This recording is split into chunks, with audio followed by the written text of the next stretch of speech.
Hello everyone, मेरा नाम आफरीन अस्मत है एंड वेलकम है आप सारे स्टूडेंट का आफरीन अस्मत यूट्यूब चैनल पे। तो आज हम इंडियन इकोनॉमी का एक बहुत ही बेहतरीन टॉपिक पढ़ने वाले हैं जो कि आपके एग्जाम के पॉइंट ऑफ व्यू से काफी ज्यादा इम्पोर्टेंट है। आज का जो टॉपिक है, जैसा कि आप सबने टाइटल में देख ही लिया होगा, टॉपिक है महारत्न, नवरत्न और मिनी रत्न कंपनीज के ऊपर। करेंटली हमारे इंडिया में कितनी ये कंपनीज हैं, इनका क्या क्राइटेरिया रहता है, एलिजिबिलिटी क्राइटेरिया क्या है, साथ ही साथ इन्हें क्या बेनिफिट्स मिलते हैं, किस तरीके से आप कौन कौन सा क्राइटेरिया फुलफिल करते हो तब जाकर आपको ये कंपनीज का स्टेटस मिलता है। इन सारी चीजों के बारे में हम आज की क्लास में डिस्कस करेंगे। तो गाइस, क्लास स्टार्ट करने से पहले एक बार आप सारे के सारे स्टूडेंट्स से रिक्वेस्ट है कि आपको वीडियो को लाइक और शेयर जरूर से करना है। ये आपका काम है। अब जितना वीडियो को लाइक और शेयर करोगे उतने स्टूडेंट्स हमसे यहाँ पर आज की क्लास में जुड़ेंगे। चलिए स्टार्ट करते हैं। सबसे पहले दैट इज महारत्न कंपनीज। ठीक है, अब महारत्न कंपनीज कैसे होती हैं या फिर कौन कौन सी रिक्वायरमेंट के बाद आपकी जो कंपनी है उसे महारत्न का स्टेटस मिलता है, उसके लिए सबसे पहले आपको ये पता होना चाहिए कि हायरार्की क्या है। सबसे नीचे आती है मिनी रत्न, फिर आती है नवरत्न और सबसे हाई आती है महारत्न। तो अगर आपको नवरत्न का स्टेटस चाहिए तो आपके पास मिनी रत्न का स्टेटस होना जरूरी है। पहले मिनी रत्न कोई कंपनी बनेगी, फिर उसके बाद वो कंपनी नवरत्न बनेगी और फिर उसके बाद वो कंपनी महारत्न बनेगी। ठीक है, तो महारत्न का सबसे पहला एलिजिबिलिटी क्राइटेरिया क्या है कि आपकी कंपनी के पास क्या होना चाहिए, नवरत्न स्टेटस होना जरूरी है। नेक्स्ट पॉइंट, आप जो है सेबी के गाइडलाइंस के अकॉर्डिंग, यानी securities and exchange board of India की जो भी प्रिस्क्राइब्ड मिनिमम कैपिटल है उसके अकॉर्डिंग किसी भी इंडियन स्टॉक एक्सचेंज में रजिस्टर्ड होना कंपलसरी है। वेदर नेशनल स्टॉक एक्सचेंज या फिर बॉम्बे स्टॉक एक्सचेंज, आप किसी भी स्टॉक एक्सचेंज के अंदर रजिस्टर्ड हैं तो जाकर आप महारत्न कंपनी जो है बन सकते हैं। ठीक है, आपके पास नवरत्न का स्टेटस है, आप सेबी के गाइडलाइंस के अकॉर्डिंग किसी भी इंडियन स्टॉक एक्सचेंज में रजिस्टर्ड है।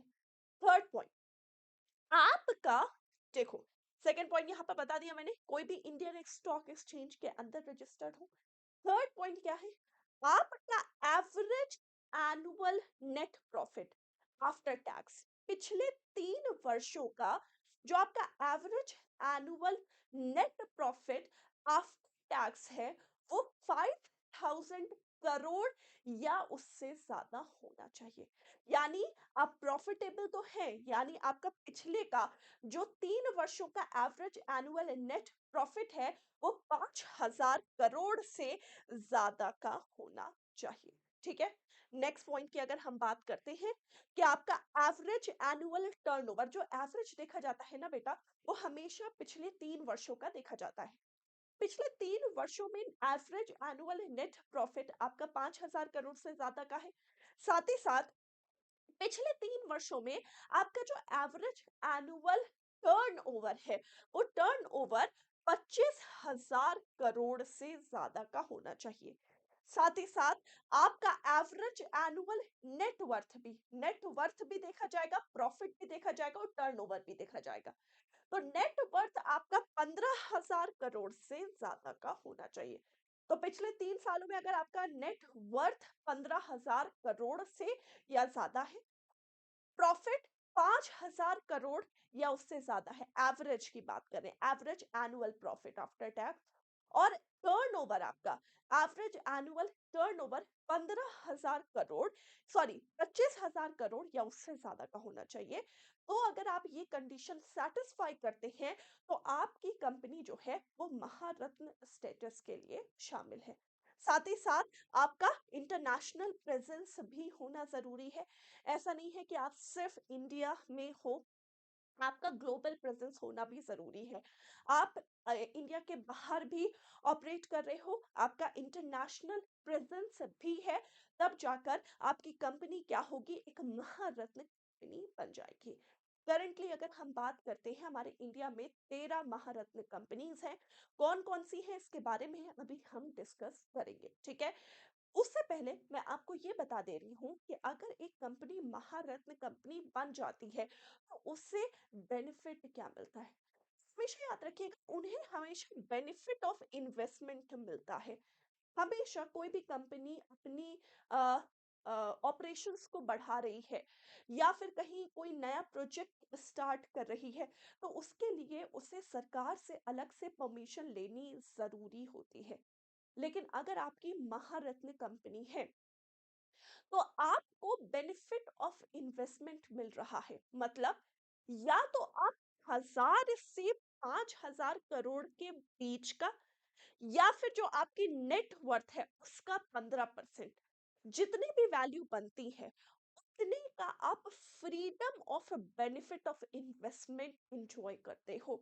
यानी इतने का आपको नया प्रोजेक्ट स्टार्ट करने से पहले या फिर इतने का आपको इन्वेस्टमेंट करने से पहले कोई भी गवर्नमेंट से जाकर किसी भी तरीके के लाइसेंस या परमिशन की जरूरत नहीं है।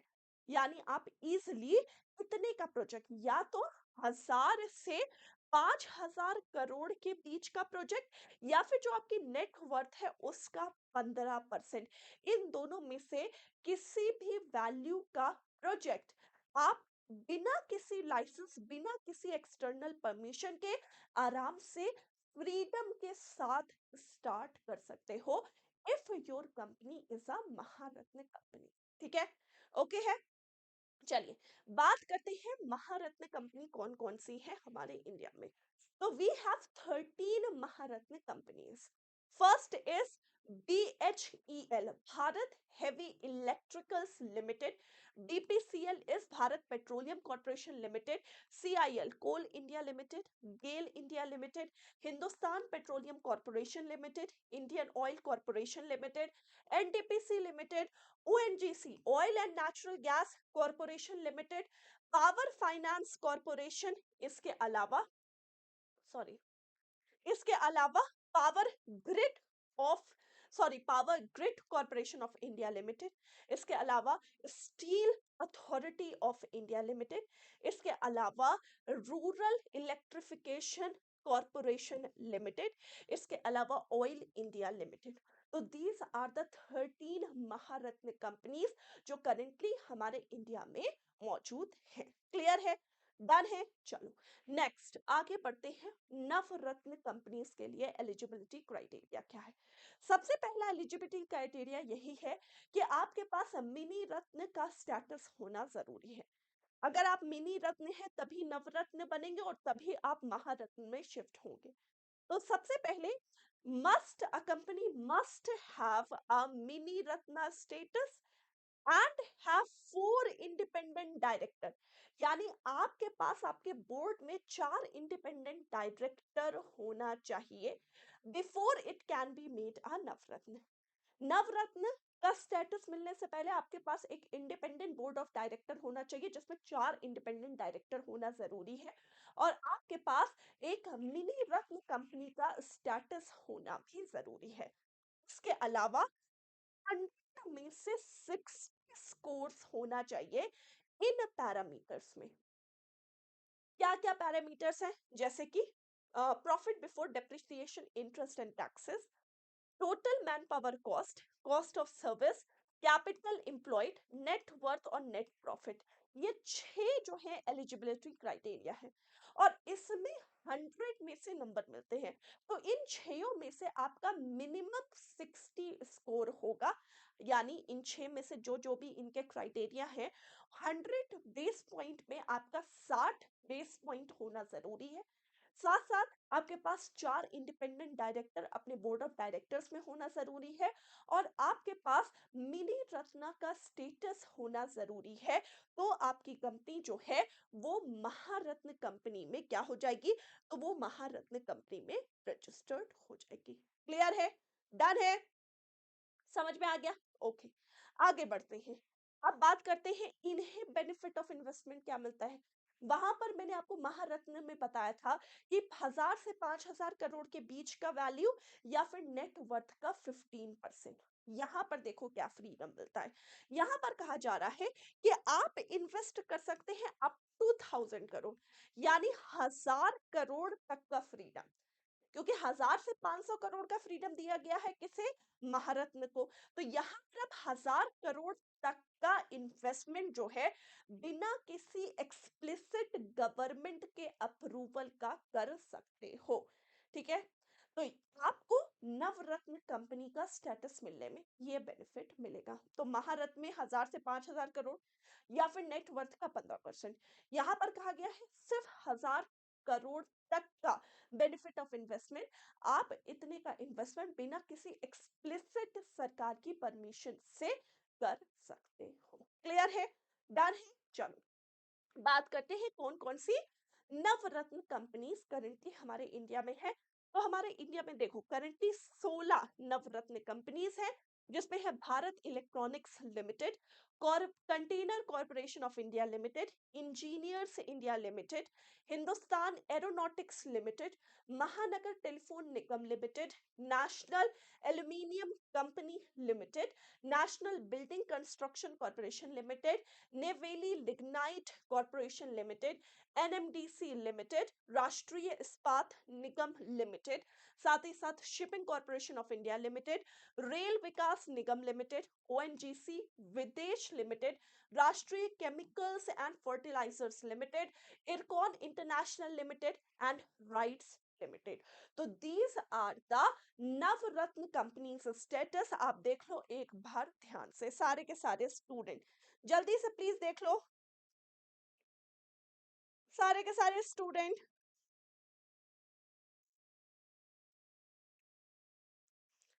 डन है?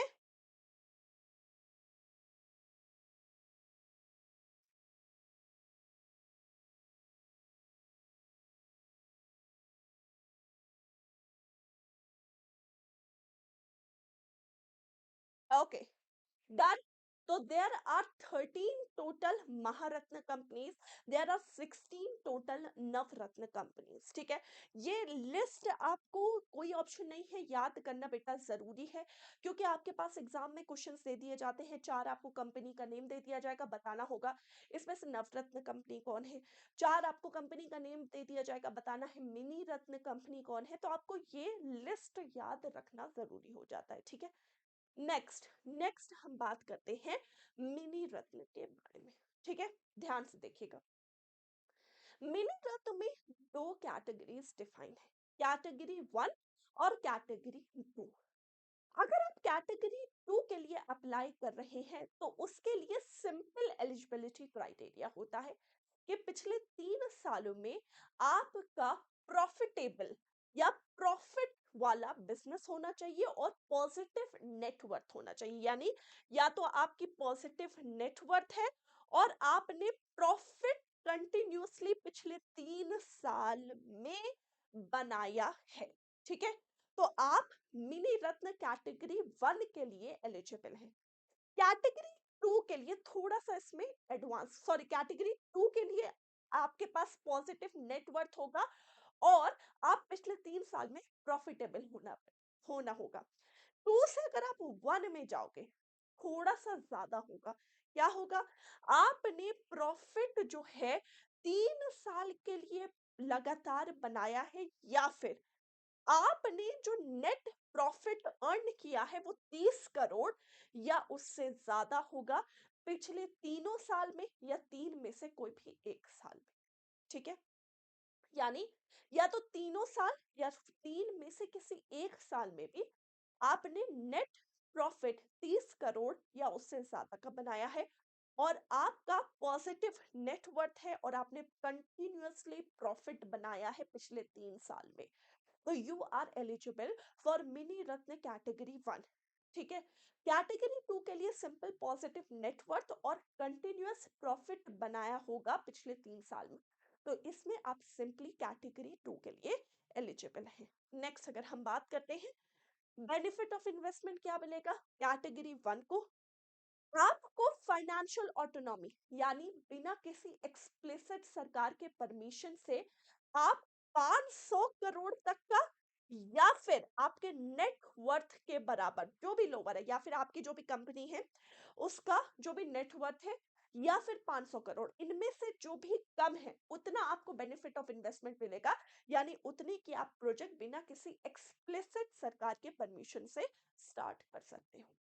अब अगर हम बात करते हैं मिनी रत्न कैटेगरी 2 की बेनिफिट ऑफ इन्वेस्टमेंट, तो आपको फाइनेंशियल ऑटोनॉमी मिलेगी 300 करोड़ की। कितने की मिलेगी? 300 करोड़ की, या फिर 50% ऑफ देयर नेटवर्थ, जो भी लोअर है। यहाँ पर नेटवर्थ है, यहाँ 50% ऑफ देयर नेट। सिंपल है, समझ में आ गया। तो फाइनेंशियल ऑटोनॉमी महारत्न को सबसे ज्यादा मिली, 1000 से 5000 करोड़ के बीच में। ठीक है, अब अगर हम बात करते हैं या फिर नेटवर्थ के बराबर जो भी आप फाइनेंशियल ऑटोनॉमी एंजॉय कर सकते हो, नवरत्न में थोड़ी सी कम मिली, 2000 करोड़ तक मिली। अच्छा, मिनी रत्न कैटेगरी 1 में और कम, 500 करोड़ तक की फाइनेंशियल ऑटोनॉमी, या फिर नेट वर्थ जो भी कम हो उतने की फाइनेंशियल ऑटोनॉमी। और कैटेगरी 2 के लिए और थोड़ा नीचे, 300 करोड़ तक की फाइनेंशियल ऑटोनॉमी, या फिर नेट वर्थ का 50% जो भी कम है। क्लियर है? डन है? सिंपल। तो मिनी रत्न कैटेगरी कैसे हायरार्की चली? मिनी रत्न कैटेगरी 2, फिर आया मिनी रत्न कैटेगरी 1, फिर आया नवरत्न, और फिर आया महारत्न। 13 महारत्न थे, 16 नवरत्न थे। बात करते हैं मिनी रत्न की। तो मिनी रत्न सबसे पहले कैटेगरी 1 की बात करते हैं। ठीक है, तो कैटेगरी 1 में इतनी सारी कंपनीज हैं, अगर आप देखो तो टोटल है 59। ठीक है, ध्यान से देख लीजिएगा। Airport authority of India limited, Antrix corporation, Balmer, Bharat coking coal limited, Bharat dynamic limited, BEML limited, Sanchar Nigam, Braithwaite and company limited, bridge, central warehousing, central coal field limited, central mine planning and design institute limited, Chennai petroleum corporation limited, these all are the mini ratna companies, these all are mini ratna companies. आगे देखें, Cochin shipyard limited, cotton corporation of India limited, garden reach ship builders, EDCIL Goa shipyard limited, Hindustan copper limited, Hindustan steel work corporation limited, HLI. ठीक है, इसके अलावा Hindustan paper housing and urban development limited. ठीक है, HSCC limited, India tourism development corporation limited, Indian rare earth limited. साथ ही साथ आगे बढ़ते हैं, आईआरसीटीसी मिनी रत्न कंपनी है, याद रखिएगा आईआरसीटीसी कॉमन कंपनी है इसलिए पूछा जा सकता है। ठीक है, इसके अलावा आप तुम देख सकते हो यहाँ पर सारे नाम लिखे हुए हैं। 57 टोटल, 52 या 57 मिनी रत्न कैटेगरी 1 की कंपनीज हैं। ये सारी की सारी यहाँ पर लिखी गई है। कुछ इंपॉर्टेंट जैसे कि आईआरसीटीसी, जैसे कि महानदी कोल फील्ड, जैसे कि मैजरगॉन डॉक शिप बिल्डर्स लिमिटेड। ठीक है, ये कुछ इंपॉर्टेंट है जो कि पूछे जाएंगे। साथ ही साथ ये अभी और लिखी है, आप एक बार ध्यान से देख लो। इसकी लिस्ट मैं टेलीग्राम चैनल में शेयर कर दूंगी। टेलीग्राम चैनल पे जो भी पढ़ाया है उसकी पीपीटी शेयर करी जाएगी।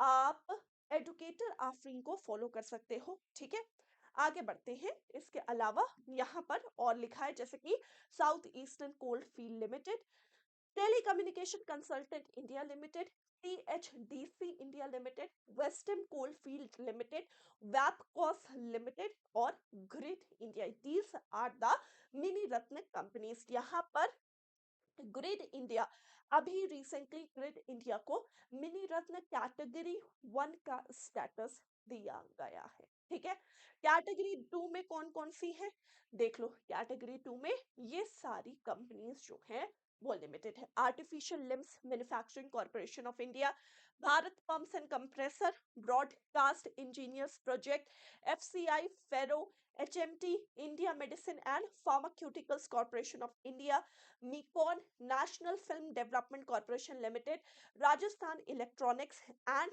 Instrument Limited.